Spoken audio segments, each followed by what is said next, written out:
Good morning and welcome back. We are kicking it off with a great lecture this morning, Chiropractic, Neurology, Rehab, and some Home Workstations, Part 1 with Dr. Gideon Orbach, who has been with the Weiner Wellness Center. Doctor, how long have you been part of the Weiner Wellness Center? I'm closing in on 14 years.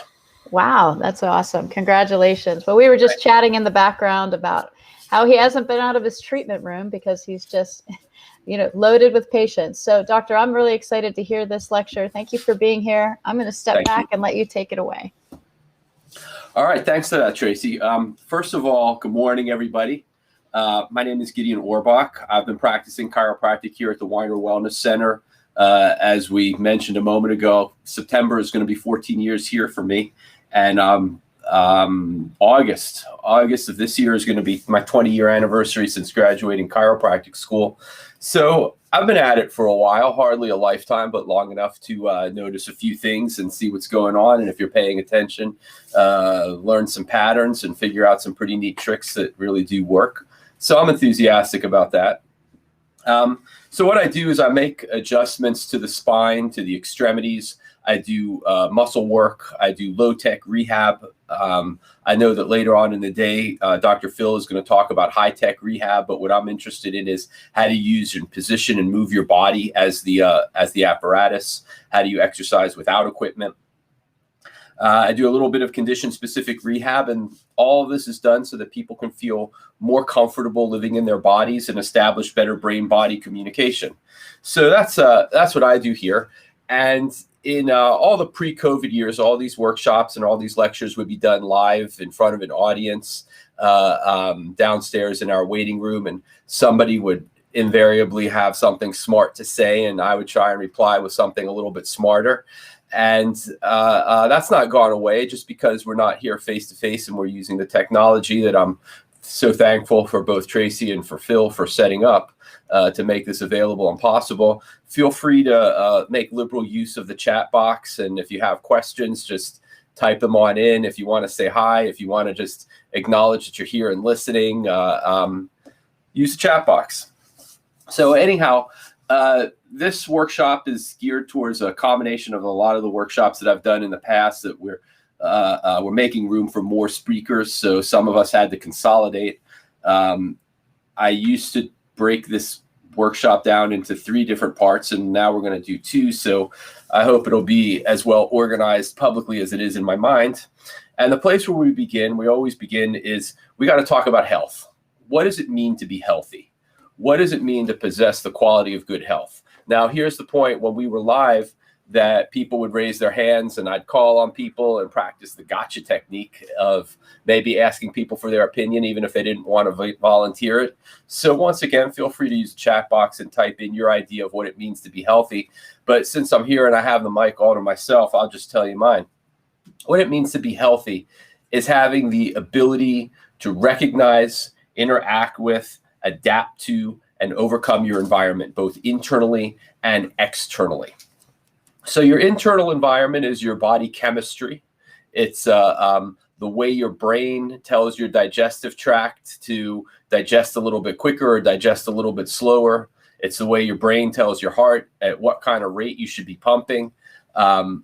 This is our internal environment, all the neurochemistry that goes along, and that's involved with what happens with our organ health. Now, we can certainly influence our internal health, our internal environment, by taking appropriate nutritional supplements. I know there are a lot of very, very talented speakers and nutritionists coming forth over the week to present their ideas and to provide a little bit of nutritional supplement education. That's not where I live. I'm a little bit more geared towards the external environment, where we talk about things like how you interface with the people around you. How do you maintain your position in space in a crowd? How do you have the ability to turn and look over your shoulder or check your mirrors before you merge in traffic? Your external environment, what's going on in the universe around you. So to me, if you really want to be good at managing your external environment and managing your position within it and your position in space, what we have to do is we have to think of our bodies as being a giant antenna. I speak often about improving brain-body communication. But what does that really mean? Your body and your brain, every single cell of your body is in constant communication with the brain, transmitting and receiving messages from the environment, both internal and external. So if we think about our external environment as being all the stimulus around us, what we want to do is we want to position our bodies to be as efficient and effective as possible at receiving information from the environment, such as, is the pressure building up in the atmosphere and we're expecting rain, so should we bring an umbrella? That's our external environment giving out messages, our bodies, our giant antenna receiving the message, our brain telling our body how to behave accordingly. So it all comes down to, in my practice, the ability to have good posture and the ability to breathe. So what I want to do here is exercise number 1, and we're going to talk about good posture. So the first thing I want to have everybody do is, if you're in a place where you're capable of standing up, go ahead and stand. If you're in a super comfortable chair, or you don't want to stand, or you don't want to indulge me, or you can't stand up for whatever personal reason, you can certainly do this sitting, but we're going to talk about the standing experience. I'm thinking about right here in the middle of my tie at this button, I have my what's called my xiphoid process. It's a little piece of very tender cartilage at the bottom of the sternum and the top of the abdomen. So I have my hands right here to mark where my xiphoid process is, and here is my belt buckle. So I have this region of my body from my belt buckle to my xiphoid process. And I want to think about making myself as tall and as long as I possibly can. And I'm going to stand up as straight as I can, stretching this region. And what we're going to do is we're going to think about almost bending it over backwards. We're stretching it that tall. Then what we're going to do is we're going to take our shoulder blades, the wing bones in the back, and we're going to think about touching our belts with those bottom of those shoulder blades, which is pretty much physically impossible, but it's a good visual to get us where we want to go. So I have my shoulders backwards, down. I'm sinking my shoulders. I have my length right here in my abdomen. I'm tall. And now I'm just going to stand here in a relaxed position. And it's a very easy and comfortable position to stand in. Why? Because my muscles, my skeleton, my connective tissue are all working together as one single unit, doing their role to support myself, rather than if I start to slouch or slump, now all of a sudden I'm putting more load on different specific anatomical parts, creating asymmetrical work, creating unnecessary and uneven torquing or pulling. So I'm standing in my comfortable posture. And the next thing I'm going to do is I'm going to think about a little string coming down from the ceiling, attaching right here to the top of my headphones that are just going to pull me up and lift my head up towards the ceiling. So here I am standing straight and tall in good anatomically appropriate posture. So because I'm participating with the technology and not live in front of you, I'm hoping that everybody who's involved in this workshop is doing this right along with me. And I can't see you, but I feel that collective sigh of, this is comfortable. I can remain like this. And if you have questions or require more specifics, please don't hesitate to type them into the chat box. And now that we're in our ideal posture, what we're going to do is we're going to focus on the way we breathe. What I want everybody to do, we're maintaining that sunken shoulder position. So we're not going to breathe by inhaling and lifting our shoulders up to our ears, so much as we're going to take a deep breath in through our noses. And what we're going to feel is our torsos are going to expand like so, rather than this way. So you're going to feel your abdomen and even your chest fill with air as you breathe in. Big deep breath in through your nose. And we're going to hold this for a second or two or three. And now we're going to blow out through our mouths in slow but forceful manner. Again, big deep breath in through your nose. And drink in that delicious oxygen. We're going to hold it. 1,001, 1,002, 1,003, and blow out through your mouths. Okay, so we're not going to break our posture just yet, but we're just going to hold this position for a moment or two without focusing on our deep breathing. But we're just going to be long in our torso. Our shoulders are sunk down and back. Our head is upright, being suspended from the ceiling with that little thread holding it up. And we're going to go as long as we can in this area, standing or sitting comfortably. Okay, now, the next move that we want to make is we want to take up as much space as possible and start to feel powerful. So what we're going to do is we're going to spread our legs wider than shoulder width apart. And we're going to bring our arms up over our head. And we're just going to take up this space. So we're essentially signaling like the touchdown is good, the extra point is good, the Steelers win again. And we're making ourselves big. And we're just going to hold this position for a few seconds. And what we're going to do now that we're established with that long in the torso, sunken down shoulder position, head upright, feet wider than shoulder width, arms taking up space. Let's take another big deep breath. In through your nose. Hold it. And blow out through your mouths. Let's do one more big deep breath in our big position. Big deep breath in through your nose. And we're going to hold 1,001, 1,002, and out through your mouths. How many of you feel more alert now? How many of you feel a little bit more energetic? How many of you feel a little bit more powerful or a little bit more enthused? What we're doing here with this, it's called a power posture. When we're making ourselves big and claiming more physical space in the environment than what we're initially allocated for, we're turning on parts of our brain that are going to start to produce more endorphins. So this is a very quick illustration of what you can do with good posture, and we're certainly going to come back to this power position. Now I want to illustrate the exact opposite and explain why, or demonstrate why this is so important. Let's break our posture. Let's go back to a position. Let's imagine that we're sitting in the front of our computer and we're typing, or let's imagine that we're driving and we're leaning into the steering wheel. So now all of a sudden our heads are not supported by that string coming down from the ceiling, but rather we're bringing everything too far forward and breaking our routine. So when you are in this position, even if your abdomen is long, even if your shoulders are back, but your head is still forward, now take a big deep breath in through your nose and out through your mouth. Again, in through your nose. Hold it.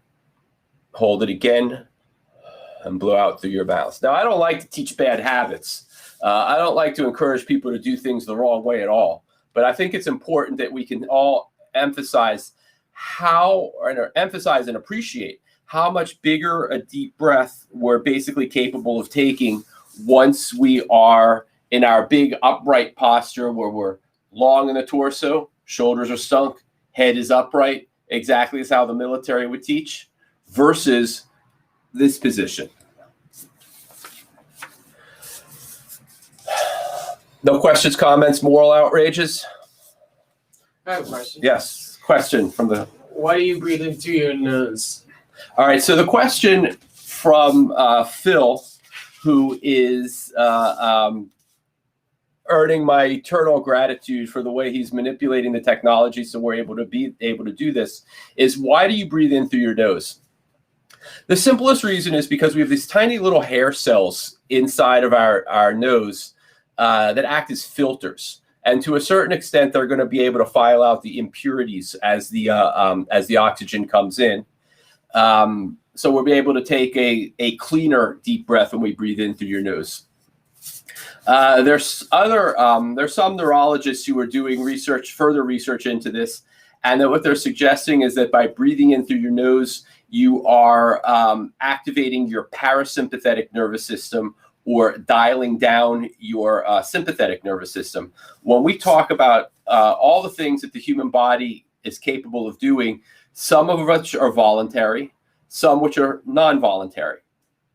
And the non-voluntary stuff that we do, we're going to call part of the autonomic nervous system. And the autonomic nervous system can be subdivided into two categories: sympathetic and parasympathetic. Parasympathetic is your relaxed state. It's you're going to slow down your digestion, and you're going to have better heart rate, and you're going to have more blood circulating throughout your entire body in a comfortable, relaxed pace. Your body is going to be calm. The sympathetic nervous system, in contrast, is your fight or flight. That's where survival is the matter at hand. What are we going to do to live to see another day? And our bodies are just wound up, and blood is shunted off from non-vital function. And then we start to see more blood going to the heart, more blood going to the brain. We're fighting for survival. Neither is 100% good. Neither is 100% bad. These two aspects of the parasympathetic nervous system are both completely necessary. They work on a push-pull continuum. One goes up, one goes down. Our species would not have lasted this long without both. So we can't say that we want to always be calm and we want to turn off our sympathetic nervous system. But it seems to me that there's been pretty good research lately to indicate that nasal inhale helps to drive the parasympathetics and inhibit the sympathetics. So once again, by the way, shameless plug for the Pro Reds. Not only delicious, but when mixed with water, they soothe your throat when you talk too much, which I happen to be doing right now. So once again, we're filtering and cleaning our air in through our nose. 2, we're activating the parts of the nervous system that will help us to calm down rather than to make us a little more hyper.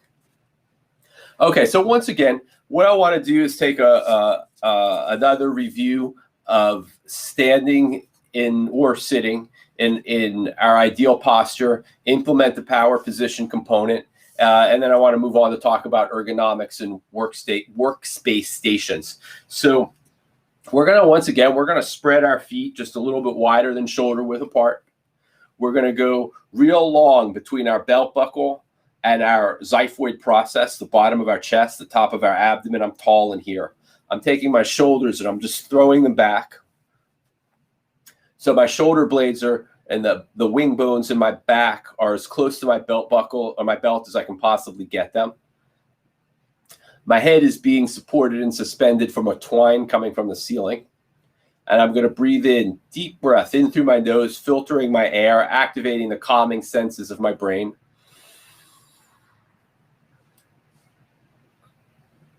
And I'm going to hold for 1,001, 1,002, 1,003, and I'm going to blow out through my mouth.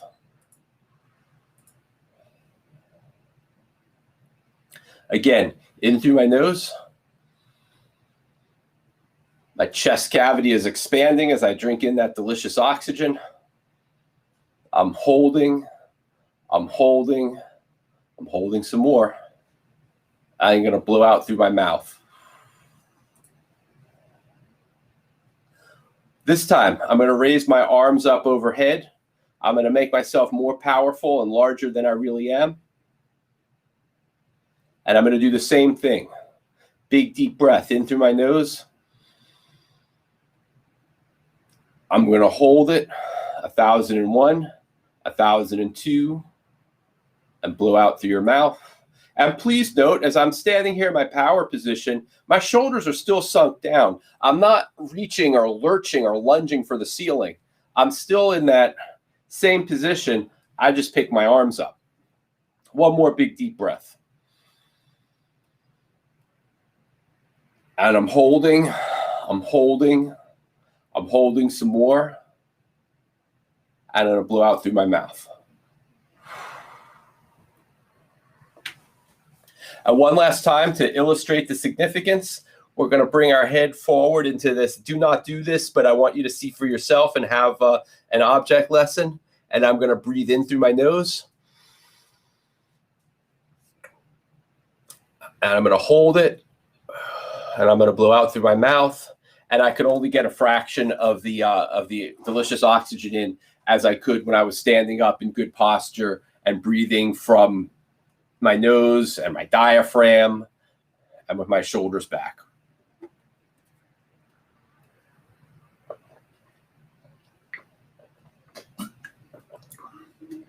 Now, one of probably the most common condition that I treat here at the Wellness Center is what's called a hiatal hernia. You have a tube in the back of it, starts in the back of your mouth. It travels down through your torso, passing by the section where the heart and the lungs live. It pierces through the diaphragm muscle in a hole called the hiatus.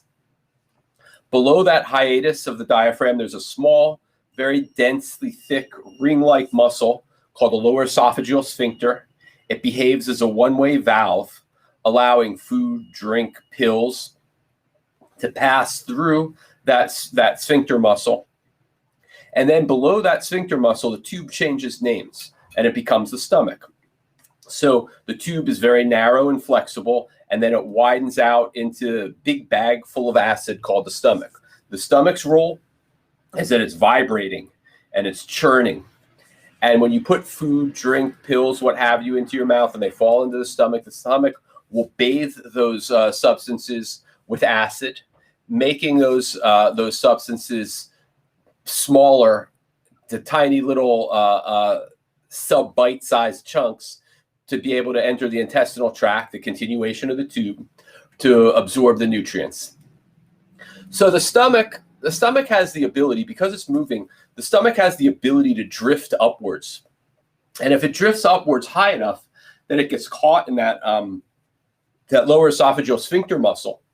The valve becomes disabled.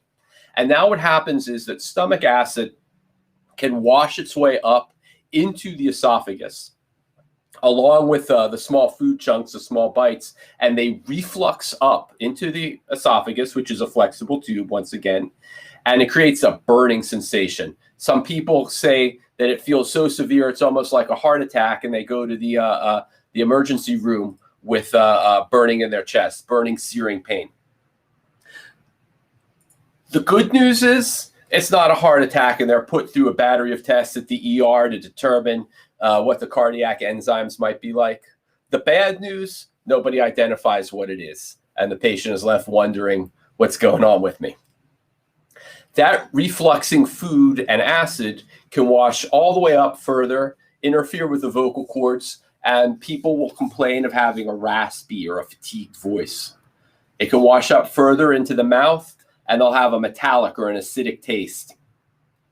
Because the esophagus is a flexible tube and it's being pushed upon by the stomach, instead of compressing this way, what happens is we're pushing up from the bottom and the esophagus will bend or it'll kink. And that's going to create a spot where it's very difficult for food, drink, pills, what have you, to pass around the bend down into the stomach. So we have this disabled valve. The stomach is pushed up into it, causing physical matter, including acid, to wash up. The stomach may have pushed up high enough that not only has it disabled the one-way valve that we've been talking about, but it might have pushed all the way up into the diaphragm muscle, into the hiatus of the diaphragm, and now it's called what's called as a hiatal hernia. Easily one of the three most common conditions that I treat, probably the most common. So what happens? Why would the stomach pierce through the hiatus of the diaphragm, or at least penetrate through the lower esophageal sphincter muscle? We have to have, the stomach is moving, and we have to have a competition for space. Something has to physically push the stomach up. Well, one of the things that can cause this is bad posture. So when you're sitting at your desk or driving or walking through space or wherever you happen to be, and you're in this kind of a compressed position, now we're creating an environment where the stomach is going to be pushed directly into that lower esophageal sphincter muscle, increasing the probability that it could be caught.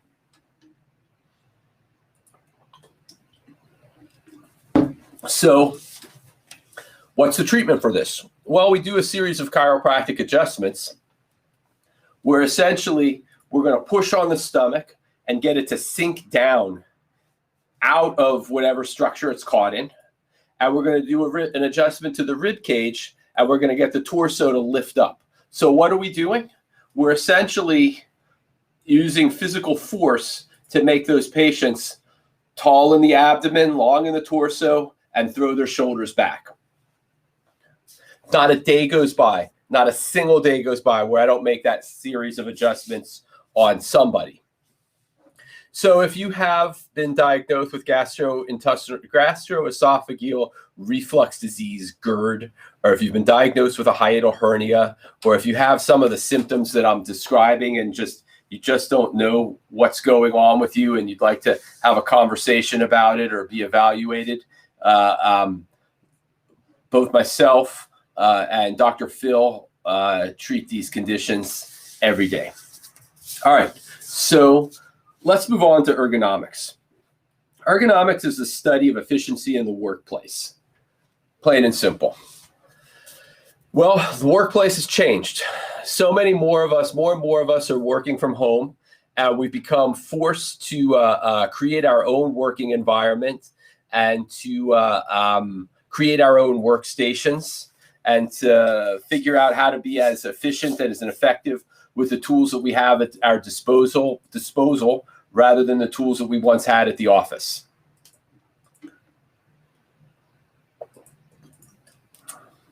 So depending on the way you sit, you're going to increase the pressure on your spinal discs by as little as 40 and as much as 90%. And when you consider the economy of back pain, back pain, what an industry that is, the economy of back pain. That's a real term. The fact that it's such a common thing and the fact that people have so prevalent back pain in our country that there's actually a study on the economy of back pain, that should tell you so much right there. The loss of work, the loss of productivity, the number of surgeries, many of which are unnecessary, certainly not all. The long, painful rehab process, the treatments. And so much of that is, I don't like to say the term self-inflicted because that would imply that we're blaming victims. I don't like that at all. But what we're having is people who just haven't been coached as to how to sit, how to stand, how to move their bodies through space, and not only causing their own hiatal hernias, but also causing so much compression on their discs, so much back, especially lower back and neck injury by sitting in aberrant posture, in a bad chair, in a position that's just simply uncomfortable for their personal physiology and their personal mechanics. And now here we are having to design our own workstations, most of us without really any idea of how it's supposed to work and what it's supposed to look like, and how we can maximize our own efficiency at our workplace now that our workplace is in our homes. So anyhow, a little bit of conversation with some professional colleagues. I have a great group of chiropractors all around the country that I communicate with. We share insider stock tips. We talk about patients together. We lean on each other for, like, if I'm getting nowhere with somebody, I have a great group who hey, this person has X, Y, Z. I'm seeing a lot of trees and missing the forest. What do you guys make of this? And of course, at this point, as I told you, 14 years at the Weiner Wellness Center, 20 years in the profession. Somehow, when I wasn't paying attention, I became one of the people that the others all lean on, and that's kind of cool for me. But this great group of people who are just smart, really, really smart doctors. So one of the things we talked about was, what would you instruct patients? What would you tell your patients about how to build a home workstation? So between the group, we came up with, what was it? I think we're up to 15 good tips of 15 ways to make your workstation better, to become more productive at home, more productive in your workplace. So I'm just going to go through this list and we're going to talk about each one individually. And the first of which is I would encourage everybody to get a sit/stand desk. Now you can't really see this pretty well with the camera placement, but I'm standing and there's a table right in front of me. And I have, some people pass out flyers and handouts, and some people have PowerPoint presentations. I'm right out of the Dewey Decimal System, and I have these index cards with my key points on them that I'm just, I'm talking to talk. I'm talking about the things that I do every day. I feel comfortable calling this more of a conversation, not a lecture. And I have my bullet points sitting here at this table that's a little higher than my belt buckle, so it's out of the picture of the camera, but it's the perfect height that I can just kind of look down, glance down. Oh, here I am in my notes, and I have other speakers' notes are spread out all over the table. And all I can think about looking at this is this would be a great way to work. The table is the perfect height, and you can probably see that as I'm talking, I shuffle a lot. That I don't stand still at attention and rigid the whole time. I'm keeping my body active and involved in what I'm doing. I'm sure if I were writing something or if I were typing, I would be still. But as I sit here and talk and leaf through my notes or glance down at my notes, you can see my body is just moving. And there's a reason for that. Neurologically, I'm just activating. I'm getting my body to move. And it's talking to my brain, and it's telling me that I'm in a new space. I'm adapting, and I'm moving on to a different space, and I'm shuffling. And I never get stiff or sore. And I don't let my knees lock, and my ankles don't lock. And I don't get stiff by doing that. So ideally, your home workstation is going to be at a sit-stand desk. You're going to be standing, and you're going to just be creating your own little dance at your place, just rocking back and forth at your heel toe a little bit, sliding your hips from side to side, keeping your body active, pumping, using your muscles to help pump your circulation along. All right, so we want to be at a sit-stand desk. Let's say you don't have that. The next thing we would want to do is, at the very least, have a good ergonomic chair. If you work for a company, they might have a budget to buy you a really good chair to set up in your workstation at home. You just don't know what you can get until you ask for it. So go ahead and ask HR to get you a good ergonomic chair. What's the worst thing that can happen? The next thing we want to talk about is 90-90-90-90. So if you are sitting, we want to think about, imagine for a second, this is my foot. I want to have a 90-degree angle between my foot and my shin, right? My next 90-degree angle is going to be between my shin bone, the tibia, and the femur bone, my knee. So my ankles are bent to 90 degrees. My knees are going to be bent to 90 degrees. My torso is going to be 90 degrees to my thighs. And my elbows are going to be 90 degrees right in here at this crease, right there. And my wrists are going to be 90 degrees to the keyboard, tucked in close to my body. So I'm putting myself in a really good biomechanical position, following the 90 degree principle. That might mean if you're sitting and you're just like, my chair doesn't cut it. I can't. My legs aren't long enough. Don't have enough space underneath my desk. Whatever it might be. Well, there's no rule that says you can't raise or lower the height of your chair to accommodate to get yourself to 90. There's no rule that says you can't adjust the height of your computer monitor to get yourself to 90s.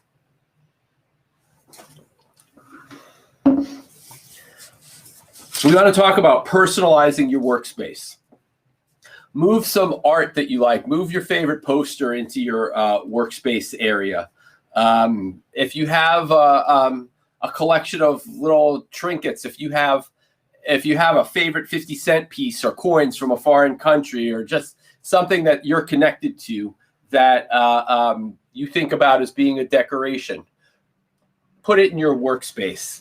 Turn it into an office that you feel comfortable being in, that represents you. Might want to hang if you live with other people, you might want to hang a do not disturb sign on the outside of your door. This idea actually was presented to me by a patient who was very much distracted by their family. I mean, in a good way, but nonetheless, this is my work day.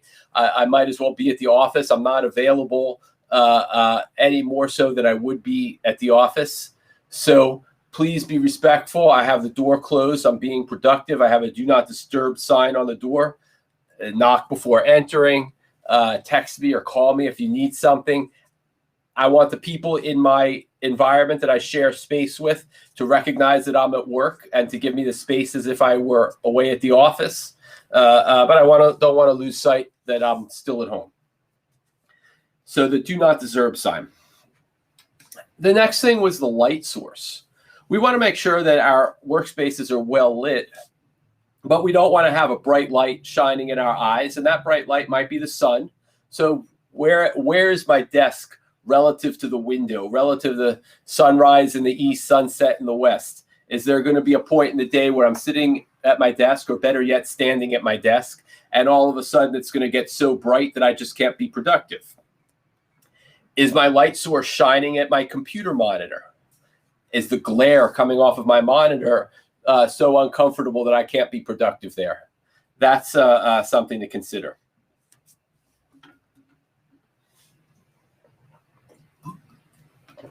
All right, I want to reinforce how important these things are. So before we move on with the workplace tips, let's reinforce ourselves being really super long in the torso. We're tall from the belt buckle to the xiphoid process, the bottom of the sternum, the breastbone. Our shoulders are back and down. Our head is suspended from the string coming from the ceiling. And let's take a couple of big deep breaths in through your nose. Feel yourself expanding outwards like a big barrel, not up and down. So I'm breathing in. Hold 1,001, 1,002, and blow out through your mouths. Again, big deep breath in through your nose. We're holding 1,001, 1,002, and blow out through your mouths. One more time. Big deep breath in through your nose. Torso is expanding. Everything's bigger. Hold it and blow out through your mouths. One last time, but this time we're going to do it with our arms up over our heads. We're taking up more space than we're allowed to take up. We're telling our brains how powerful we are, borderline invincible. Big deep breath in through your nose. Hold it, 1,001, 1,002, and blow out through your mouths. Okay. Let me ask this question. Does anybody out there feel lightheaded from taking those couple of 2 or 3, even more deep breaths that we've been taking? Once again, once upon a time, these workshops were all done live, and inevitably somebody would raise their hand and say, yes, me, I feel lightheaded. Well, that's your body adapting to a temperature change. As you breathe deeper and you get more oxygen in and your body becomes more efficient, your internal temperature changes, and you feel yourself maybe getting lightheaded a little bit to adapt. Not to worry, it's perfectly normal. Let's say, for the sake of the conversation, that you can take 5 deep breaths before you start to feel lightheaded. I'm curious how many times you have to do the drill before your body adapts to that and it becomes 6 deep breaths or 16 deep breaths or however many it may be. And in a way, we're going to use that as an objective measuring stick to see how is your body becoming more efficient along the way. And I promise you this, everybody has a threshold. At some point, even a great yoga master can breathe deep enough for long enough that they become lightheaded. It's not you, it's all of us.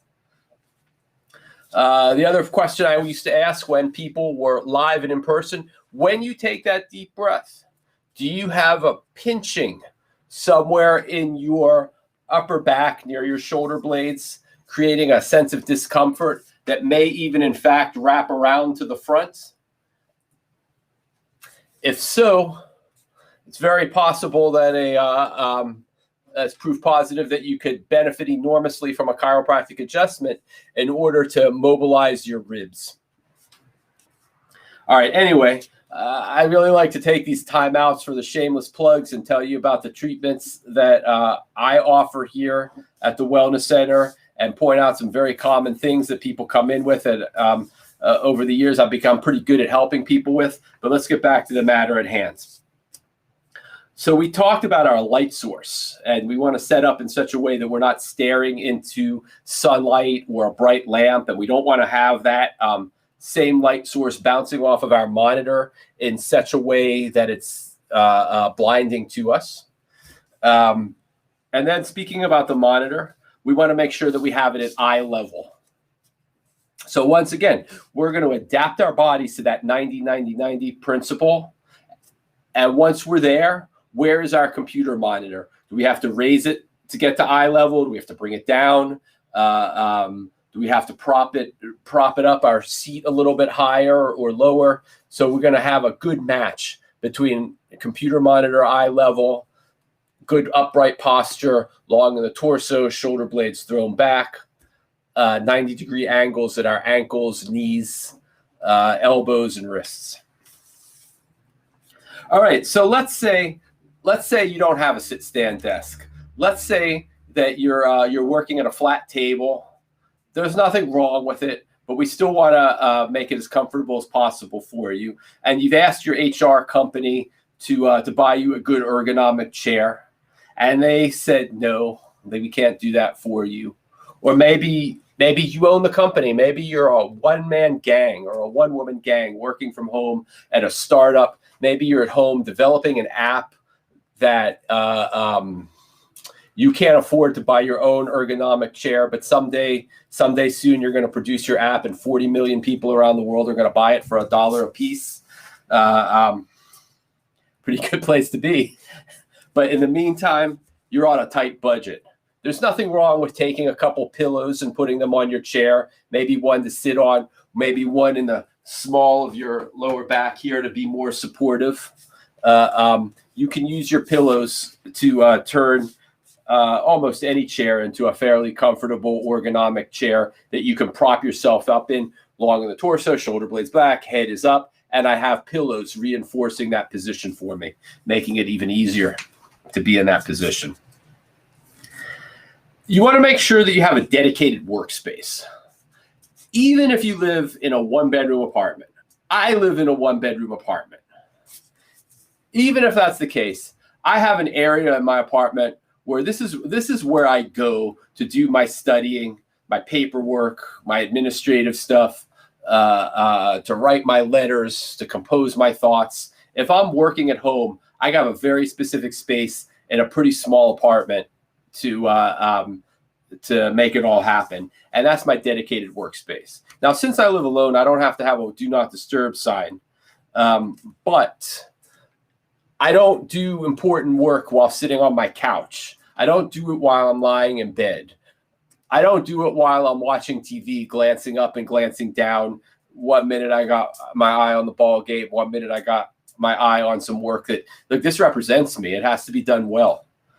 So I have my dedicated workspace, and I'm free of distractions, and I'm maximally comfortable when I'm doing it. Speak at every meeting. If your meetings are at Zoom or some other online platform, every single time you interact with a group of people, make sure they know that you were there. Even if it's as little as just saying good morning or good evening or wish everybody good health or something that might be not really relevant to the matter at hand being discussed, but very much relevant to everybody in the meeting knowing that you were there and present because you participated and asserted yourself even for a moment in time. The dress code. Even if you're working at home, even if you live alone and you're working at home, dress like you mean business. At the very beginning of the work at home, shelter in place, stay at home unless you absolutely have to get out, I had a lot of really good laughs. I mean, we worked the whole time. I came to work in March, April, May of 2020 when we didn't really know what was going on, what to expect, who's in charge, what's essential, what's not. If you work and you bring home an income, your work is essential as far as I'm concerned. But some sort of administrative body decided that some work was essential and some wasn't. We were physically present at the office. And I had a good joke going back and forth constantly with friends in other professions who were like, oh, which tie did you wear today, Orbach? While they were at home and this one was in a wife beater and that one worked in her pajamas all day. And this one was thrilled because she didn't have to worry about taking the time to do her hair and her makeup. And that one was well, I wore the same jeans every day for the last 2 weeks. Who's going to know? It was funny at first. It's still funny. But just as we want to stand here in these big power positions, and by the way, on Friday morning, here's another shameless plug. On Friday morning, I'm going to be speaking again. I'm going to be talking instead about workstations and ergonomics. I'm going to be talking a lot more about neurology and the subconscious mind and the conscious mind and how we use non-voluntary activity to suppress pain and all that kind of good stuff that just excites me to no end. Hopefully it'll excite you to no end and be there. But just as we talk about that, we have to have a little bit of pride and a little bit of, you know what, I represent myself. This represents me. And even if I'm working out of my spare bedroom, I'm proud of who I am and what I do. And I'm dressing like I'm going to work. All right. Next hot item on the list is the multi-plug outlet. We don't want to trip over our power cords. If you have, your computer and all of your electronic devices plugged in the same place or the same places, why have 6 different outlets going at once when you can trip over every single cord, bundle them together, and have a multi-plug outlet that you're not going to trip over the cord. Have a routine. If you have a group of friends who you don't necessarily work with, but they're all at work at the same time as you, working from their computers in their homes or wherever they might be, why don't you arrange to meet at specific times of the day and just stop what you're doing and everybody get a glass of Pro Reds, drink it together, swap a few texts, tell each other jokes, exercise your human being muscles, enjoy a little bit of downtime at very specifically predefined intervals. Because we're standing or sitting in such good posture with our shoulders thrown back and our heads are up, this shouldn't really be thought of as an exercise. This should be thought of as normal posture. So one of the really good suggestions our group came up with is come up with exercise, have exercise breaks throughout the day. If you want to go to the gym or if you have exercise at home and you want to spend hours and hours working out and exercising, go for it. I will not be the one to stop you or try and talk you out of it. But let's be realistic about time management. If you've been to the zoo and you stop to watch the monkeys play, they are very, very sedentary creatures. And then all of a sudden something happens, like somebody flips a switch and the monkeys start to, they swing from the vines and they climb the trees and they wrestle with each other and they run sprints from one corner of the habitat to the other. And then they stop and they go back into sedentary mode. And they have these moments of the day, these periods of time. They're short bursts, but they're extremely active and they're extremely physical. I just very quick time out. I'm looking at the side of the computer monitor, and somebody just said hi, watching from the UK. So thank you thank you. Thank you for your kind attention. Thank you for reaching out. Thank you for being here. Thank you for participating. I hope you're healthy and safe. So our monkeys just calmed down. And if we think about that in human terms, why not have 5 or even 10 very, very short exercise breaks during the day?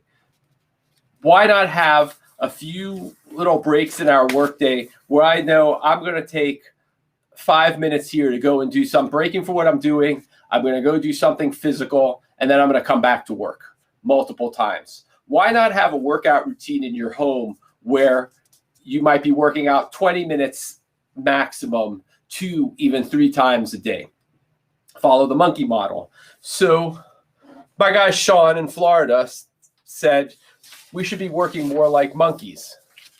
And he had the suggestion, this great suggestion, advocating for our rebounder. A rebounder is a mini trampoline. It's not a very expensive piece of equipment, and it'll fit into most people's floor plans. And he was talking about a patient who couldn't get out and run anymore because her knees were in such bad shape. And she started just bouncing on her mini trampoline and came back to report that it was more fun and it was a more intense cardiovascular exercise routine than her long distance running. And she enjoyed doing it. And she set her mini trampoline, her rebounder up in the corner of her workroom. And she would just take breaks to bounce and trampoline throughout the day, which was an excellent idea. And I'm here sharing the wealth. All right.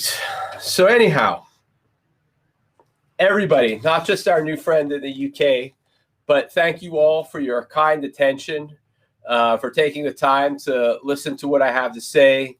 I go to continuing ed classes every year, and the criteria that I use to determine which classes I'm going to go to, I'm going to participate in, is one of my favorite mentors speaking? And if so, are they a reasonable travel distance away?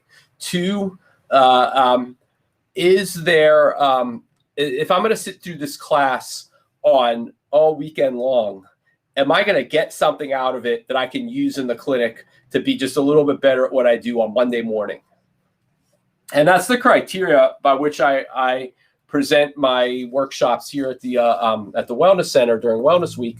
And I hope that I come across in a way that these are actionable steps. They're things that people can be doing, and it's Tuesday morning. And I hope each and every single one of you who's indulged me this long is able to do one more thing to better improve your health by Wednesday morning, that's tomorrow, to be able to better recognize, interact with, adapt to, and overcome your environment, both internally and externally. So with that in mind, I'm going to have to turn the microphone over and thank you all once again. And a special thank you to both Tracy and to Phil, who make the technology possible. Yeah, absolutely. Thank you, Dr. Orbach. That was fabulous. All right, guys, stay tuned because our next lecture is coming up at 10 a.m., which is me.